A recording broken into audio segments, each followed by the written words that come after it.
సంవత్సరం మారే కొద్దికి ఇయర్స్ పెరిగే కొద్దికి మార్పు ఏమైనా వచ్చిందా జనాల్లో? 100% మార్పు వచ్చింది. ఏంటంటే ఎన్ని రోజుల నుంచి మేము ఎదురు చూస్తున్నాము మార్పు రావాలని. ఇప్పుడు కాంగ్రెస్ ప్రభుత్వం వచ్చింది, గవర్నమెంట్. ఇప్పుడు 6 పథకాలు ఉన్నాయి కదా, 6 పథకాలు కూడా మేము ఇప్పిస్తాం. మేము కాంగ్రెస్ తరపు నుంచి ఇప్పిస్తాం. మేము 6 పథకాలు కూడా మేము ఏమి అది ఏం లేదు.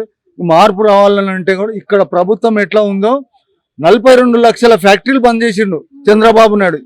ఒక ఆల్వేన్ తోటి, నేను ఆల్వేన్ ఎంప్లాయ్, అట్లా ఫెడరేషన్ మెంబర్ నేను, ఒక ఈసీ నంబర్ నేను. కాబట్టి ఇప్పుడు ఎట్టి పరిస్థితుల్లో మళ్ళీ ఆయన్ని జగనే వస్తాడు. ఎట్టి పరిస్థితి ఆయన్ని మేము ఖచ్చితంగా మేము చెప్తున్నాము. మా జగన్ లీగల్ అడ్వైజర్ కూడా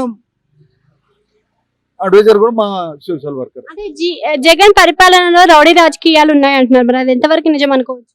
ఆయనంత వర్క్ చేసినట్టు చంద్రబాబు నాయుడు చేయలే. సో మరి ఇప్పుడు షర్మిల కూడా ఆయనకి వ్యతిరేకంగా వెళ్తుంది కదా, మరి షర్మిల వల్ల ఆయనకి ఏమైనా నష్టం వచ్చేది ఉందా? ఏం నష్టం రాదు. జగనే వస్తాడు, దాని తర్వాత ఇద్దరే కలుస్తారు, మళ్ళా ఇద్దరు కలుస్తారు. సో మరి అన్ని పార్టీలు కలిసి ఒక పార్టీగా అయ్యి మరి జగన్ వ్యతిరేకిస్తున్నారు. మరి జగన్ పరిస్థితి ఏ విధంగా ఉండొచ్చు?